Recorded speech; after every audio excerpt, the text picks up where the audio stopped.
Actualidad. No sé si me pudieran dar permisos de video porque no puedo prender mi cámara. Pero mientras me los habilitan, vamos a empezar. Me presento, soy Eduardo López, soy analista de datos, hago trabajo de ciencia de datos y pues vamos a dar una breve introducción, o la plática es una breve introducción a la inteligencia artificial. El título del seminario es El ABC de la inteligencia artificial, planteando las ideas más básicas de inteligencia artificial y cómo estas nos pueden servir. Entonces, pues el formato del seminario es de 1 hora, va a haber una sección de preguntas y respuestas y la sesión será grabada para quienes no pudieron iniciar desde un principio, si tienen problemas de conexión o si desean verlo más a detalle en un futuro, se les va a compartir la grabación.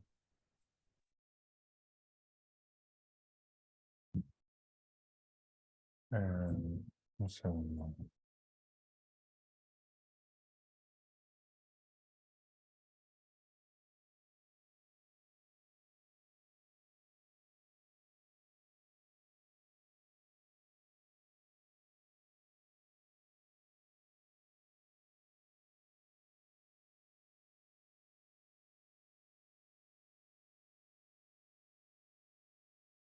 Muy bien, pues vamos a empezar en lo que puedo arreglar mi video. El título, como les decía, es el ABC de la inteligencia artificial. Pues vamos a ver los puntos más importantes. ¿A qué me refiero con el ABC? Pues vamos a empezar desde qué es la inteligencia artificial, un poco de historia, de dónde parte, cuál es el concepto de lo que comprendemos como inteligencia artificial. Después los conceptos básicos que nosotros tenemos que tener, un poco como que aprendiendo qué es lo que debemos de saber para que la inteligencia artificial sea una herramienta mucho más útil en nuestro día a día. Y al final, un poco de las herramientas útiles en inteligencia artificial, un poco aplicadas a lo que se hace en Cemex, especialmente en el área de marketing, que fue donde estoy trabajando. Y pues vamos a empezar, ¿va?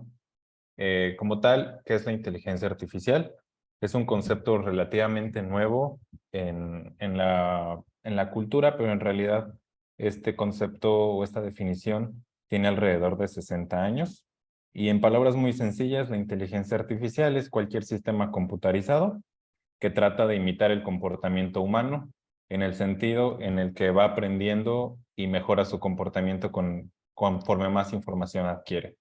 Esto quiere decir que así como nosotros podemos aprender de un libro, leemos y el siguiente libro que leamos ya tenemos mucho más contexto, la inteligencia artificial trata de imitar todo ese proceso de aprendizaje, ¿va? Entonces, cualquier tipo de comportamiento, ya sea lectura, realizar una tarea robotizada, hacer una clasificación, ordenar cosas, todos esos tipos de comportamiento que son exclusivos de los seres humanos, cuando son imitados por una computadora, a todo eso se le llama inteligencia artificial. Y como les decía, la característica más importante es que para que se le llame inteligencia artificial, el comportamiento tiene que aprender de un error para mejorarlo en el futuro. ¿De dónde viene como tal este concepto de inteligencia? Pues parte en la historia de la pregunta de si las máquinas pueden pensar o no. Eh, el origen como tal o la idea de que una máquina puede pensar en realidad parte del cine, de la cultura popular.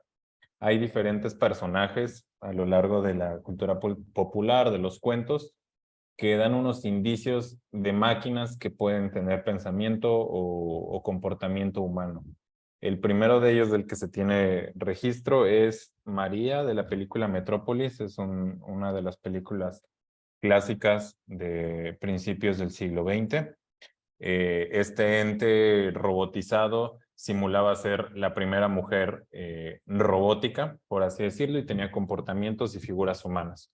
Pero así como ella, hay otros personajes como el hombre de hojalata, por ejemplo, en El Mago de Oz, que es un hombre, un robot, un humanoide que está hecho de latas y que su principal deseo era poder pensar, ¿no?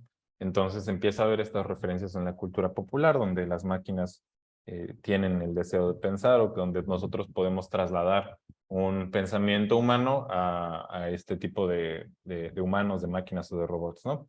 Y uno de los ejemplos o más icónicos que podemos recordar es la robotina de los supersónicos, una caricatura de Hanna-Barbera que estuvo al aire alrededor de 8 o 9 años, que era una asistente doméstica y que realizaba todas las tareas domésticas de asistente y de cuidado familiar, mucho mejor que cualquier humano en su época, ¿no? Entonces tenemos ya esta idea de que hay robots que pueden tener comportamientos humanos, que pueden pensar, y el punto clave o de donde parte todo esto es pensar si las máquinas realmente pueden llegar a tener una conciencia, más allá de que hagamos que repitan acciones sin ningún propósito como tal, solamente el de repetir. Toda esta idea que parte de la cultura popular en realidad se concreta con el surgimiento de este científico, es Alan Turing, para quienes vieron la película de Código Enigma. Él es uno de los grandes padres de la computación y él es uno de los primeros que se pregunta o que se plantea cómo el pensamiento puede representarse de forma matemática. Entonces, él llega a la conclusión de que toda la información que tenemos y todo el razonamiento en realidad es una serie de preguntas que se pueden resolver con decisiones de sí o no. Y a este primer paper, esta primera investigación o postulado que tiene se llama Computing Machinery and Intelligence, y es la primera evidencia que nosotros tenemos de alguien que puede aterrizar este concepto de matemáticas hacia un pensamiento humano, ¿va? ¿Cómo se traslada esto ya al pensamiento? Pues en realidad, si nosotros pudiéramos decirle a una computadora que cuando recibe cierta instrucción decida que sí o no y la siguiente instrucción decida que sí o no, tenemos esta cadena de decisiones que va a imitar el comportamiento humano. Alan Turing fue el primero en decir que el cerebro humano pues realmente puede trasladarse o simplificarse cualquier tipo de decisión compleja a una serie de decisiones muy pequeñas, y pues esto sí se puede representar matemáticamente. Entonces este fue el primer gran acercamiento que se tuvo, y él con el desarrollo de máquinas computarizadas automatizadas, pues pudo tener un acercamiento mucho más cercano a esta idea de una conciencia robotizada o conciencia en computadoras, ¿no? Pero para que nosotros o para que la humanidad realmente comprendiera cómo es el pensamiento, pues tuvo que haber más historia médica, fisiológica, y entender cómo funciona realmente el cerebro, nuestras neuronas, conexiones neuronales y demás, ¿no? Y esto nos remontamos a finales del siglo XIX y principios del siglo XX. Aquí el señor que pueden ver en la pantalla es Santiago Ramón y Cajal. Él es el gran padre de las neurociencias. Él fue el primero en describir cómo se comportan nuestras neuronas y describió que todo nuestro cuerpo está lleno de estos órganos que se llaman neuronas, que están conectados por pequeñas terminaciones que se llaman axones, y a través de cargas eléctricas nuestro cuerpo puede moverse, pensar y entender a nuestro alrededor. Y fue el primero en describir cómo funciona una neurona. En realidad, la función de una neurona es que recibe un estímulo eléctrico, y este estímulo eléctrico, nuestras células lo transforman en una señal, ya sea de movimiento, de reacción, de guardar una memoria, de un aprendizaje, etcétera, ¿no? Entonces, el funcionamiento como tal es recibes un estímulo y obtienes una reacción. Eso es lo más sencillo. Y con esta descripción de una neurona fue que Frank Rosenblatt, alrededor del 58-59, empezó a hacer circuitos eléctricos que imitaran esta función de una neurona. Ya tenía el trasfondo de que Turing había dicho que cualquier tipo de decisión humana puede simplificarse a decisiones de sí o no. Frank Rosenblatt lo que hace es que con los trabajos precisamente de la neuralidad, de Ramón y Cajal, trata de hacer estos circuitos eléctricos donde dice, yo como neurona, o trata de imitar una neurona en un circuito, y si recibo 1, 2, 3, 4, 5 estímulos, va a dar igual siempre y cuando yo tenga pues una toma de decisión, que es este módulo que se llama unidad sumadora. Y entonces, dependiendo de qué tantos estímulos recibo, es qué tanta respuesta voy a tener, que es justo nada más asimilar lo que es una neurona. Y este fue el primer nacimiento de una neurona computarizada. En realidad se le llama perceptrón, es una neurona artificial y se llamaba Mark I. Nació en 1958 y como pueden ver aquí es una serie de cables y de estímulos eléctricos que ante un estímulo externo puede responder de forma positiva o negativa dependiendo de qué tanta carga eléctrica recibe. Y a partir de ahí nosotros empezamos a tener un conocimiento mucho más profundo de la inteligencia artificial. ¿Por qué nace desde la idea de la neurona la inteligencia artificial? Pues en realidad tratamos de imitar el pensamiento y tratamos de imitar la conciencia humana. Esta es una línea del tiempo que tiene Amazon en su página de servicios web. Ellos concuerdan que el nacimiento de la inteligencia artificial pues comienza con el nacimiento del perceptrón en los 1950. Gracias a la Guerra Fría, a los conflictos de la Unión Soviética con el Occidente, pues gran parte de la investigación se detuvo alrededor de 30 años, pero a finales de los años 80, con la caída del muro de Berlín, comienzan todavía más las investigaciones desde el occidente y también en el oriente un poco. Para 1997, IBM desarrolla la primera máquina que puede vencer a un jugador de ajedrez. En este caso era el campeón mundial Garry Kasparov, y fue un gran hito, ¿no? Que una máquina que había aprendido a jugar ajedrez, que los científicos que la diseñaron en IBM le habían enseñado a jugar ajedrez, aprendió de los grandes campeones y pudo vender al campeón vigente, que es considerado por muchos uno de el mejor jugador de la historia de ajedrez en la historia, ¿no? Y así fue avanzando la historia de la inteligencia artificial, con modelos como el Big Data, que es capturar grandes cantidades de información y almacenarlas en servidores para que estén disponibles en cualquier momento. Nacimiento de la nube, que muchos de nosotros ya utilizamos, ya sea en nuestros servicios telefónicos, en nuestros trabajos, o incluso si queremos consumir, por ejemplo, algún video en YouTube, pues toda esa infraestructura en Internet está cargada en la nube. También empezaron a evolucionar cómo se computan las computadoras, el nacimiento de nuevos chips, microprocesadores, cómo estos pueden ayudar a redes sociales, y otros descubrimientos como tal, como los carros que se manejan solos, los drones de Amazon que entregaban paquetes, por ejemplo, en 2021, que se fueron muy populares en la pandemia, o los carritos en las tiendas de Amazon, donde tú solamente añadías los carritos, podías salir de la tienda y automáticamente te los cobraban. Todos estos son avances de inteligencia artificial que utilizamos en nuestro día a día, pero que en realidad parten de esta idea básica de que a alguien se le ocurrió que podía ser una neurona artificial con circuitos, ¿va? Ya que tenemos una mejor idea de lo que es la inteligencia artificial, les voy a compartir algunos conceptos que yo considero que son básicos para entender la inteligencia artificial.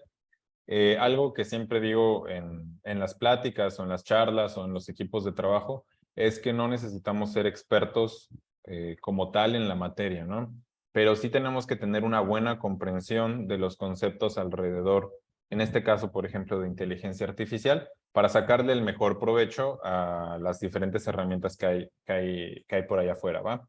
Entonces, hice esta selección de conceptos básicos. La idea es que tengan una mejor idea de estos y que si tienen interés vayan, investiguen más al respecto. La verdad es que son bastante útiles y más en esta nueva era donde casi todos los avances científicos, tecnológicos, de trabajo tienen que ver con inteligencia artificial, ¿va? El primero, más que un concepto, es una idea. Richard Justin Hoff es uno de los grandes directores y promotores de la inteligencia artificial. Y esta frase es especialmente importante ante el miedo que todos tenemos o que la gran mayoría tenemos de que la inteligencia artificial vaya a sustituir trabajos o que vaya a reemplazar a muchas actividades humanas que cueste trabajo, que cueste ingresos, que cueste vidas. En realidad, la gran idea de la inteligencia artificial es que ésta puede reproducir el análisis, evaluar o emular una capacidad humana, solamente que 10 o 100 veces más rápido y eficiente y con menos errores. Y esto a primera vista no parece tan alentador, pero en donde nos tenemos que centrar es que al final de cuentas, cualquier sistema de inteligencia artificial, robotizado, de machine learning, como ustedes le quieran llamar, solamente va a emular la capacidad humana. Entonces, el límite que nosotros tenemos de estas herramientas también está en qué tan buenos somos como humanos de realizar tareas. La inteligencia artificial es muy buena para repetir, es muy buena para automatizar, es muy buena tal vez para hacer cálculos, pero pues carece de otras habilidades como lo son las interacciones sociales, juicios éticos, la creatividad e incluso capacidades que nosotros podemos desarrollar de la nada, las computadoras o la inteligencia artificial no puede hacer. Entonces, en ese sentido, tenemos una fortaleza y una ventaja sobre todos estos sistemas de inteligencia artificial y que es la gran idea que me gustaría que se lleven. En realidad, la capacidad humana es irreemplazable. Podemos nosotros incrementarla. Muchas personas hablan de inteligencia artificial más bien como una inteligencia potencializada o una herramienta más, pero siempre teniendo en cuenta que la capacidad humana es irreemplazable por estas características que les comenté, ¿va? Y partiendo como que ya entendiendo o familiarizándonos con algunos de los conceptos, uno de los más importantes es el algoritmo. El algoritmo en realidad es un concepto que si no fuera por las redes sociales, no sería tan popular más que en las carreras de ingeniería, ¿no? Nosotros a cada momento, si estamos explorando TikTok, si estamos explorando Instagram, Twitter, Facebook, cualquier red social que a ustedes se les ocurra, seguramente han escuchado el de mi algoritmo ya me está diciendo que haga esto, o ya entrené mi algoritmo para que me salgan puros videos de gatitos, ya entrené mi algoritmo para que me salgan puros videos de perritos, pero hablamos del algoritmo como si fuera una caja negra donde no sabemos cómo funciona, no sé qué es lo que estoy haciendo.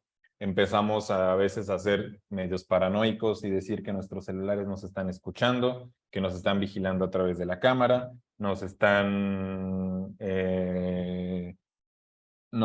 interceptando nuestras llamadas y por eso nos salen recomendaciones tan precisas. En realidad no, en realidad sin que nosotros nos demos cuenta damos mucha más información a redes sociales de las que nos damos cuenta justo. Entonces, pues esta idea de algoritmo en realidad es una secuencia de instrucciones que son usadas para resolver un problema o completar una tarea. Un algoritmo súper sencillo, por ejemplo, es saber si una lámpara funciona. ¿Cuáles son las instrucciones en su cabeza para saber si una lámpara funciona? Primero, quiero saber si está enchufada. Si no está enchufada, la enchufo y ya sé si funciona o no funciona.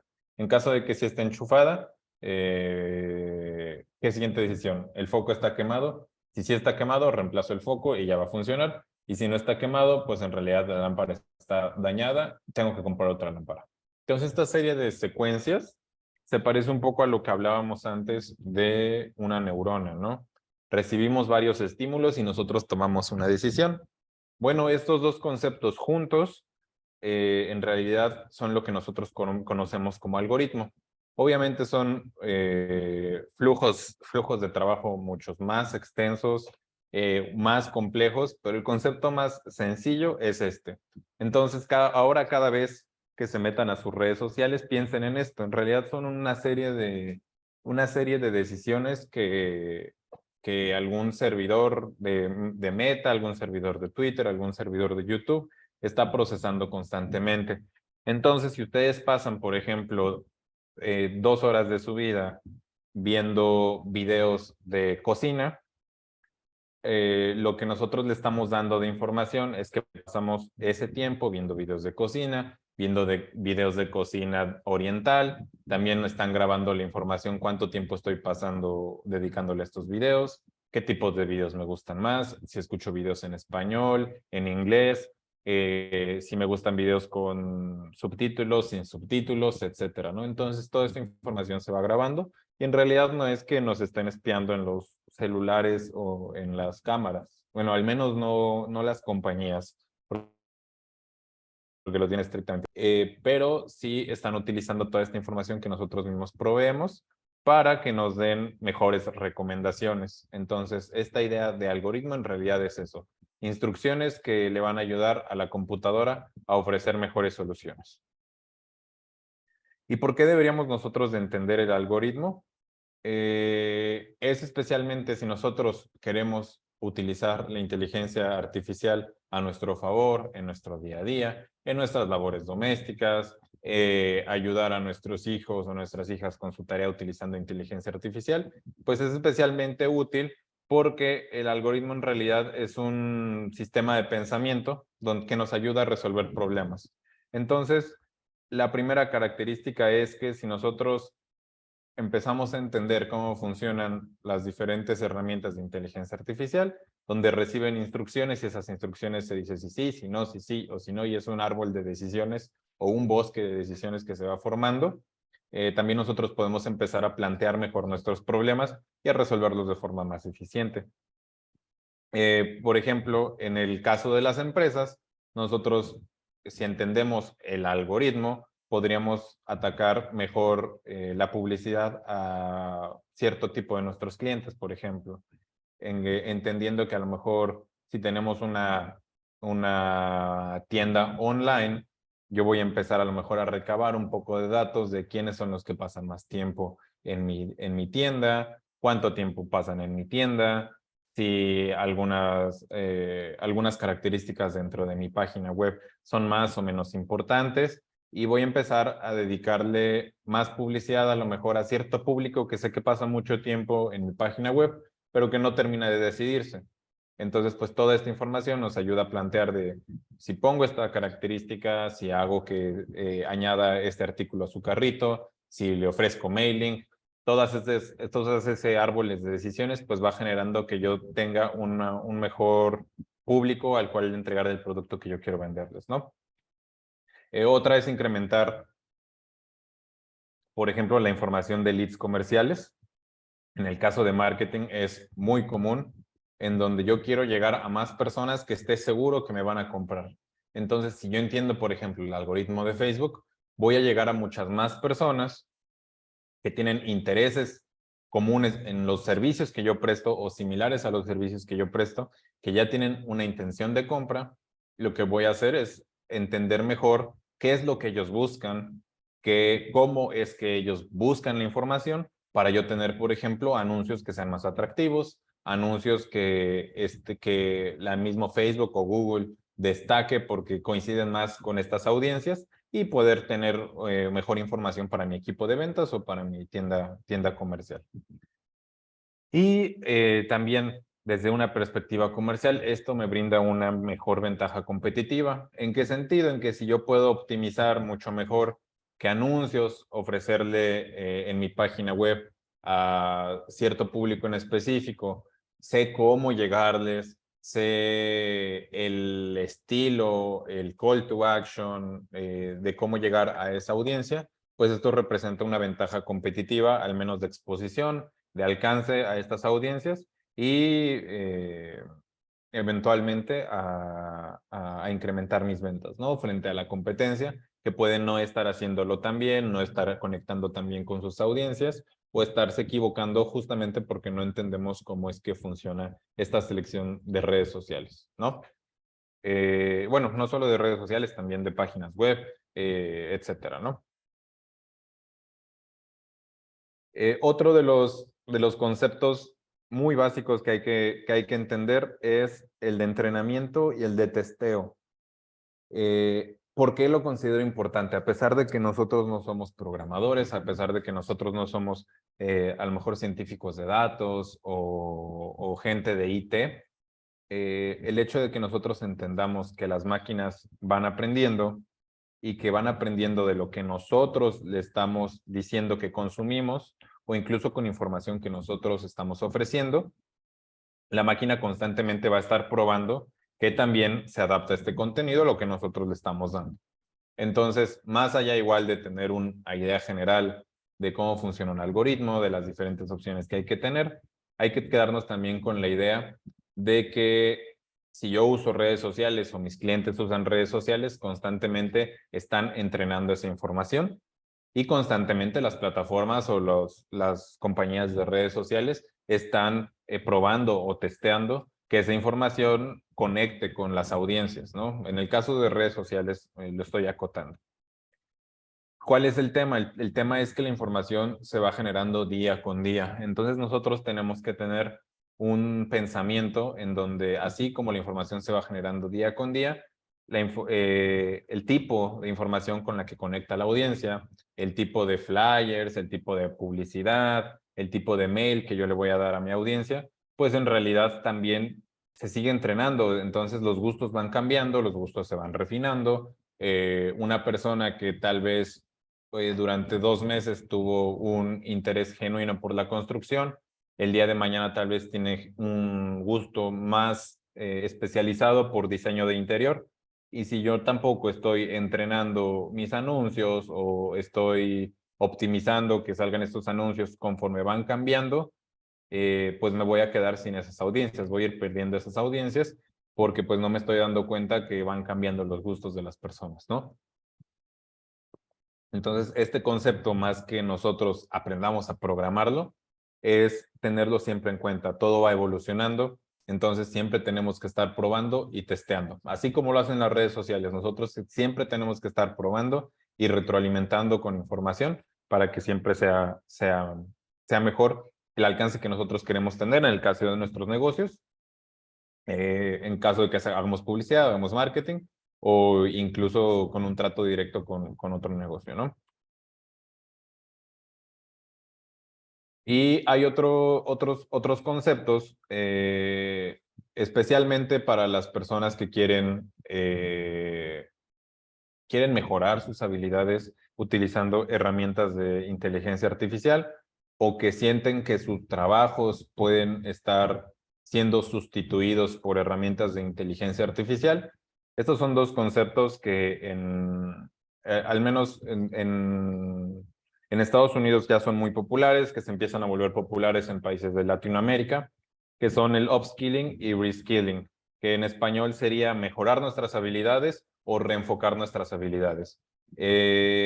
¿Cómo es esto? Si, por ejemplo, yo soy un contador público que sé hacer la contabilidad de la empresa en una libreta, una habilidad de upskilling o de mejora de mis habilidades sería aprender a utilizar Excel, porque al final yo sigo siendo el contador, solamente estoy buscando una herramienta para llevar una mejor contabilidad.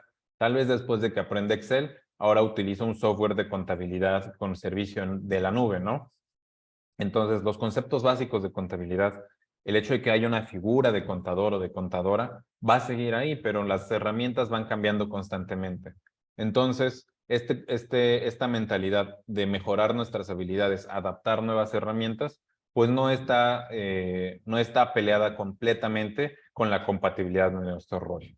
Entonces, este es uno de los conceptos para quienes crean que tu trabajo va a ser completamente sustituido, pues en realidad hay que tener la mentalidad de adoptar nuevas herramientas para mejorar nuestro trabajo, porque aquel contador o contadora que está utilizando contabilidad con una libreta de contabilidad convencional como se hacía hace 20, 30 años y era la convencionalidad, pues se va a quedar atrás porque no va a tener la misma capacidad, va a tener más errores que alguien que utiliza Excel. Y alguien que utiliza Excel, pues va a tener más errores, va a tener menos disponibilidad de tiempo con alguien que usa un servicio de contabilidad automatizada, por ejemplo, en Internet, ¿no?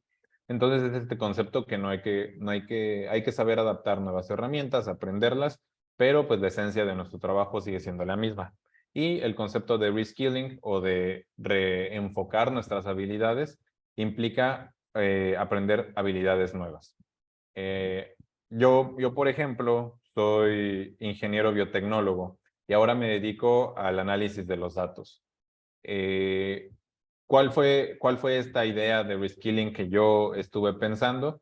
Pues en realidad es que si yo quería cambiar o reenfocar mi carrera hacia análisis de datos, tenía que ver qué áreas o qué áreas compartía con a lo que yo me quería dedicar para enfocarme en esas habilidades que eran necesarias en el rol, por ejemplo, de análisis de datos. Entonces, esto involucra que aprendamos nuevas herramientas, aprendamos nuevas habilidades y tal vez la experiencia que nosotros tenemos, a lo mejor como equipo comercial o que tenemos como profesionales de la construcción o que tenemos como profesionales de marketing, pues van a significar una ventaja competitiva para lo que me quiero dedicar, por ejemplo, en el análisis de los datos. O tal vez yo soy copy en una agencia de marketing y pues ahora quiero dedicarme a la creación completa de contenido, pues tengo que aprender habilidades nuevas, adaptarme a las nuevas habilidades y dar ese giro, pero pues siempre teniendo en cuenta de que yo tengo un contexto pasado que puede ser útil en mi siguiente rol, ¿va? Entonces, esto es especialmente común, por ejemplo, si quisiéramos cambiarnos a una compañía, en el caso de que yo, por ejemplo, trabajo en una compañía dedicada a la industria de la construcción y me quiero mover a una industria financiera, ¿qué habilidades son trasladables? ¿Qué habilidades son importantes? Que yo pudiera decir que tengo y que me destacan en la nueva posición que yo quisiera tener. Estos dos conceptos son especialmente fuertes por toda la ola de información que a veces vemos, donde la inteligencia artificial va a reemplazar a cientos y cientos de trabajadores. Y probablemente sí sea así en algunos trabajos en específico, pero el que nosotros tengamos una mentalidad diferente de cómo reinventarnos en nuestra carrera profesional, pues puede aminorar el impacto que puede tener, ¿no? Todavía es mucha incertidumbre sobre qué va a pasar, si va a haber regulaciones y demás, pero no está de más tener estos conceptos en la cabeza, ¿va? Otro de los conceptos importantes, y esto no tiene que ver tanto con inteligencia artificial, pero sí tiene que ver con cómo aprendemos, es este principio de Pareto.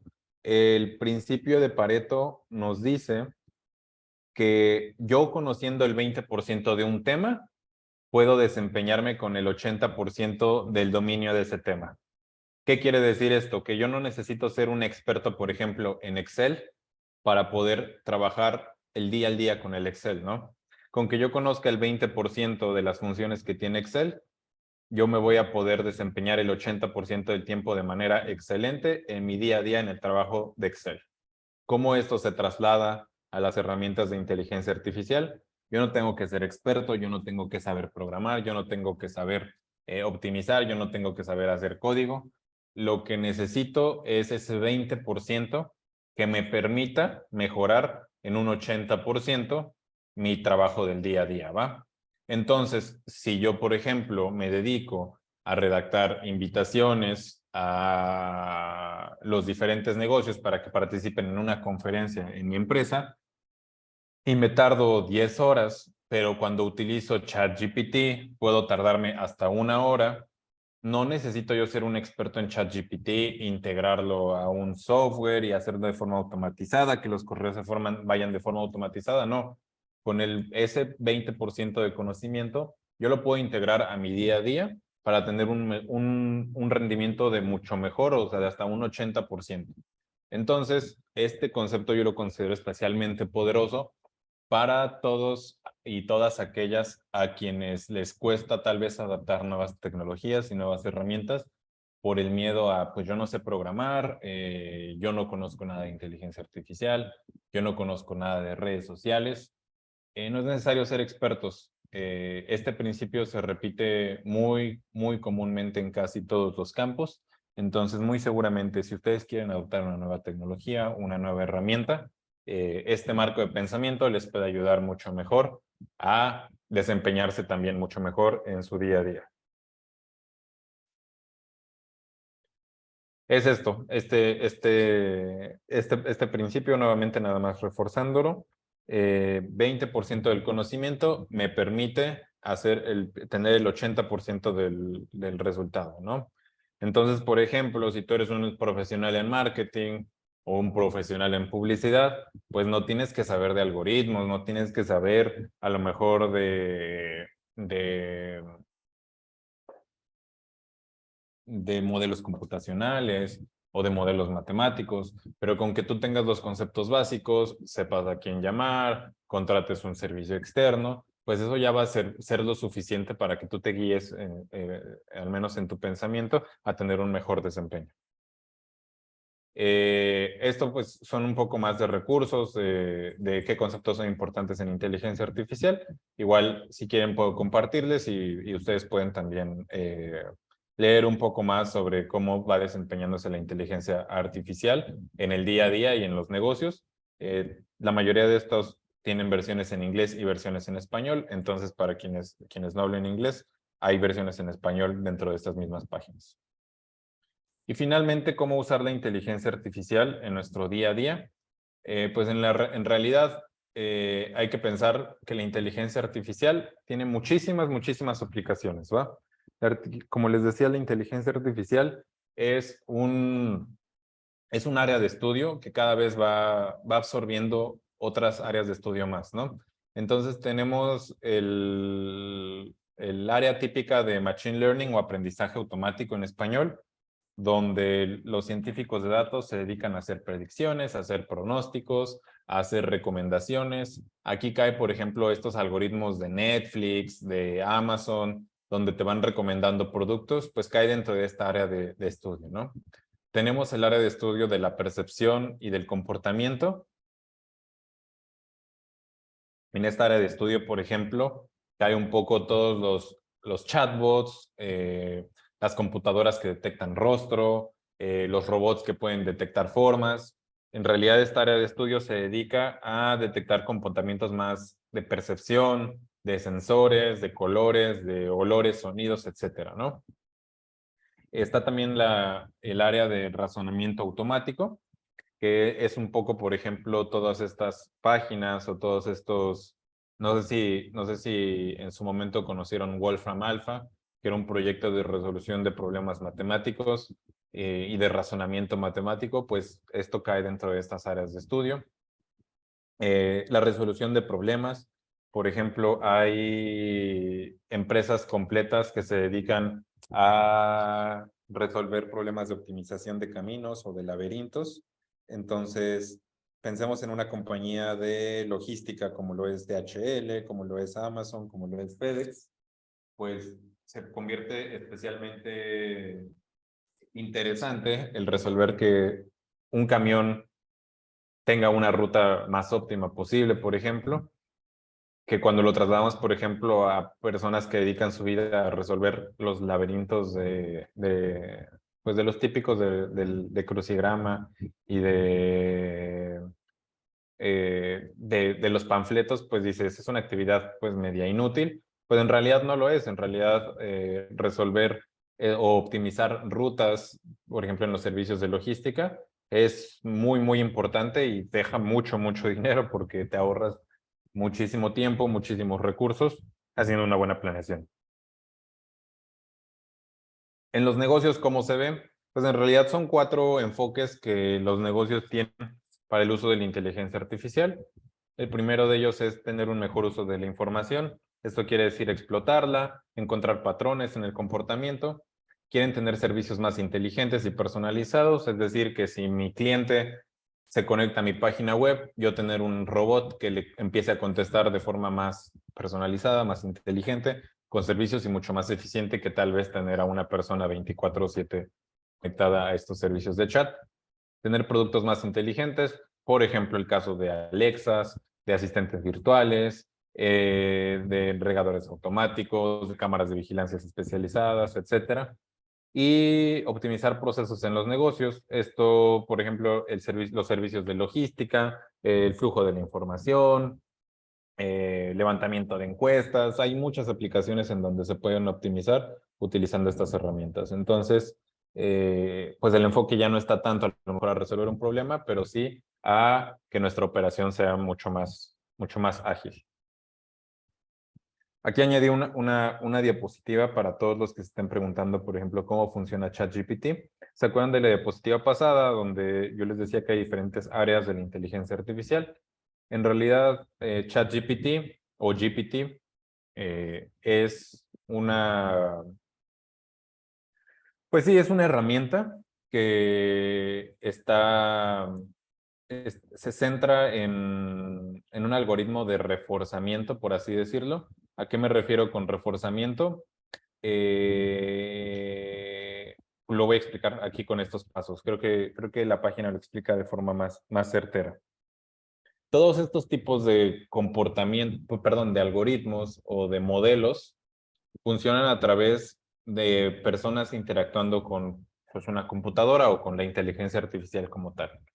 Y para que nosotros obtengamos un algoritmo como el de ChatGPT, donde nos contesta con detalle la resolución de un problema, redactar un poema, hacer una canción, contar una historia, hacer un esquema de una presentación, en realidad parte de la idea en que es un modelo largo y de predicción de texto.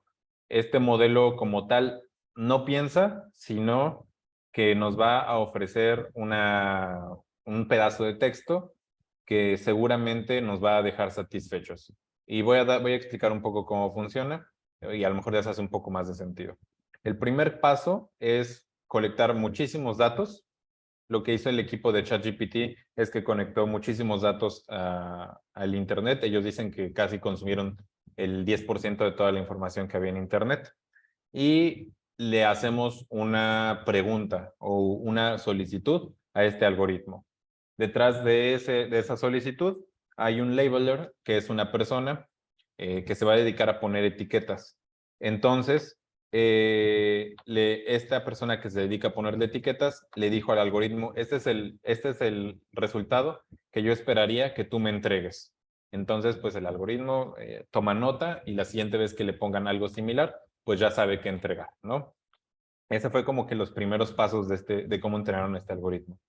Después viene el modelo de recompensa. Una vez que este algoritmo ya sabe qué resultados esperar frente a situaciones convencionales de solicitud de información, el equipo de OpenAI lo que hizo fue hacer solicitudes similares, que fueron haciéndolo de forma aleatoria.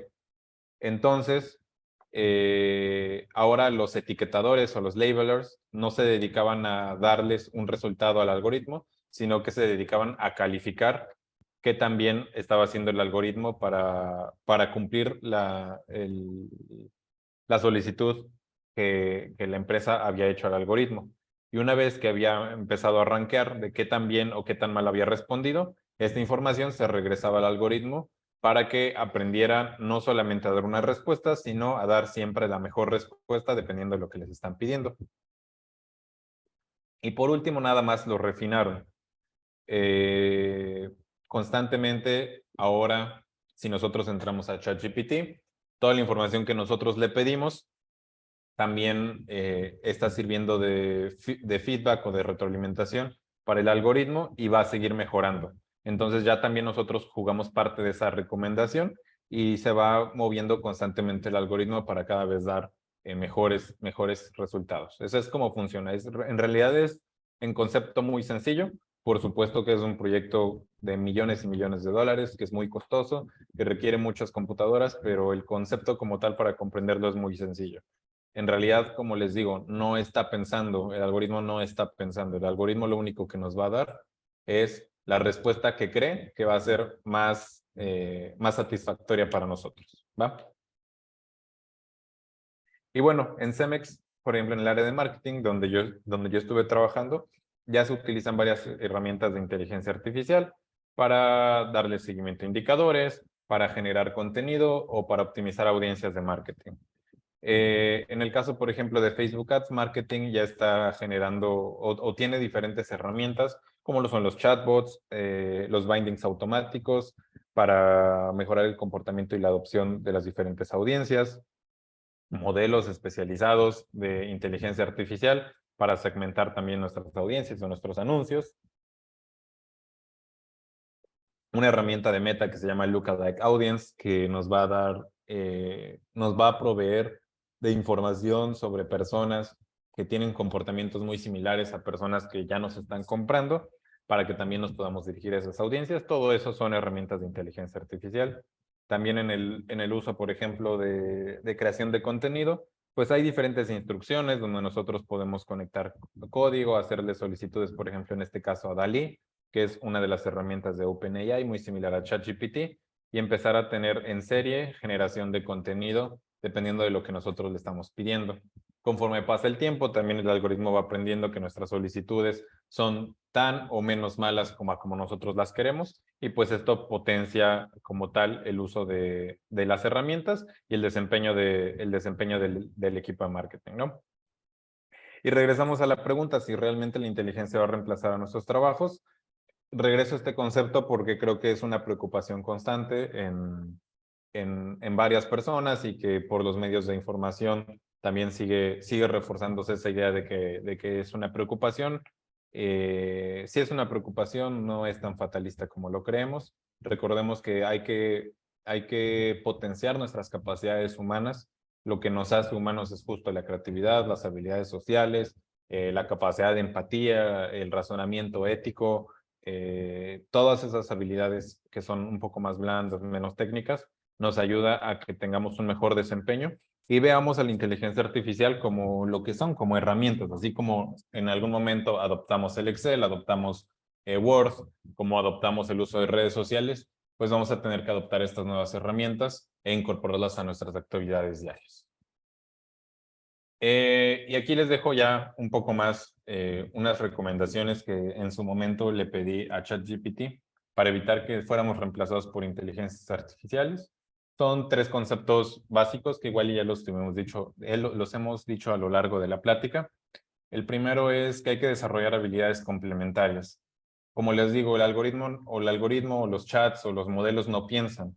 Nosotros tenemos la creatividad y el cómo plantear un problema, cómo resolverlo, y la inteligencia emocional para saber presentar los resultados de ese problema. Eso es algo que todavía no es reemplazable por una computadora, por un algoritmo, por una herramienta de inteligencia artificial. Aprendamos a fortalecer estas habilidades, que complementado con, pues, con las herramientas de inteligencia artificial, pues nos van a dar un mejor desempeño. Hay que aprender a trabajar. ¿En qué sentido? En que es importante incorporar herramientas nuevas, adoptarlas. Si nosotros tenemos el interés de aprender un poco de programación, si tenemos a lo mejor interés de aprender un poco de diseño web, de utilizar estos modelos de inteligencia artificial o de incorporar estas herramientas, pues perdámosle el miedo. Es importante, y recalco, no tenemos que ser expertos. A veces con saber bien poquito podemos tener muchos resultados. Y un tip un poco más, pues un poco más profundo en el caso de quienes tenemos un negocio o quienes somos asalariados, hay que buscar especializarnos y ser expertos. Eventualmente, y esto pues sí va a ser una realidad con el surgimiento de todos estos algoritmos, todas las tareas que son muy repetitivas, poco a poco van a ir siendo reemplazadas por estos algoritmos, ¿va? Entonces, busquemos especializarnos en cosas que no son tan repetitivas, que implican a lo mejor un poco pensar un poco más. Hay que tal vez obtener certificaciones, títulos, buscar un poco más seminarios, desarrollar a lo mejor habilidades sociales, de manejo de personal, no sé, buscar especializarnos y alejarnos de tareas que son altamente repetitivas, porque pues estas habilidades sí son altamente reemplazables por estas herramientas, y en el caso de que solo sepamos pues realizar este tipo de actividades, sí podría peligrar en la mayor parte de los casos que seamos sustituidos por inteligencia artificial. cuando pues somos contratados nada más por ese tipo de tareas, ¿no? Y hasta aquí es mi presentación. Si tienen algo de dudas o no, de todas maneras voy a dejar proyectando los siguientes cursos de junio.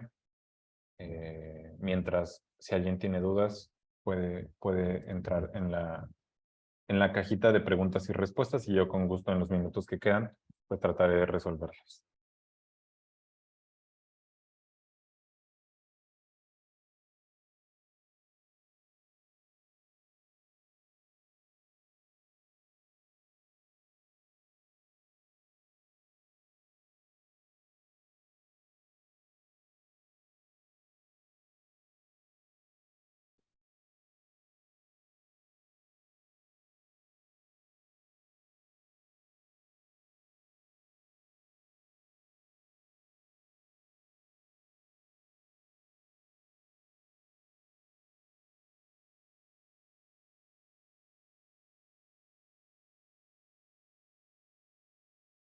A ver, Verónica Cervantes nos pregunta, ¿es posible que las inteligencias artificiales lleguen a reemplazar puestos de trabajo claves como recursos humanos, compras, etcétera?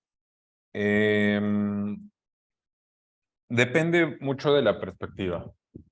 La inteligencia artificial no va a reemplazar como tal los roles, más bien los roles van a transformarse. Por ejemplo, si una persona en recursos humanos se dedica a capturar la información de todos los empleados de una empresa, pues su rol, al ser altamente operativo y a lo mejor un poco menos estratégico o menos de contacto con personas, pues es fácilmente reemplazable, ¿no? Por una herramienta de inteligencia artificial. Entonces, más bien ese rol se va a dedicar tal vez no a capturar, pero sí a buscar a las personas, a dar capacitaciones. Entonces, como tal, yo no lo veo como que reemplace, sino que los puestos van a tener que evolucionar. Lo mismo en el área de compras. Por ejemplo, hacer una compra de forma automática, pues siempre puede ser sustituido. De hecho, hay muchos software que lo hacen. Pero el hecho de caer en negociaciones, optimizar el presupuesto, organizar a lo mejor las prioridades, pues eso ya es un poco más de conocimiento del negocio, de operación, entonces pues difícilmente esas capacidades son reemplazables, pero más bien, pues repito, los roles van a tener que evolucionar y ya. Espero haya quedado respondida.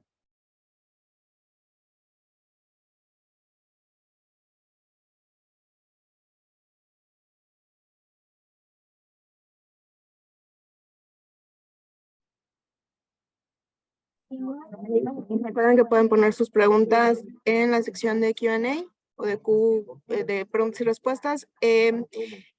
Si ya no hay más preguntas, pues muchas gracias por tu participación, Eduardo. Y aquí están los cursos que se van a tener para el próximo mes. Aprende con Cemex Go. Vamos a tener cursos cada mes, entonces estén pendientes.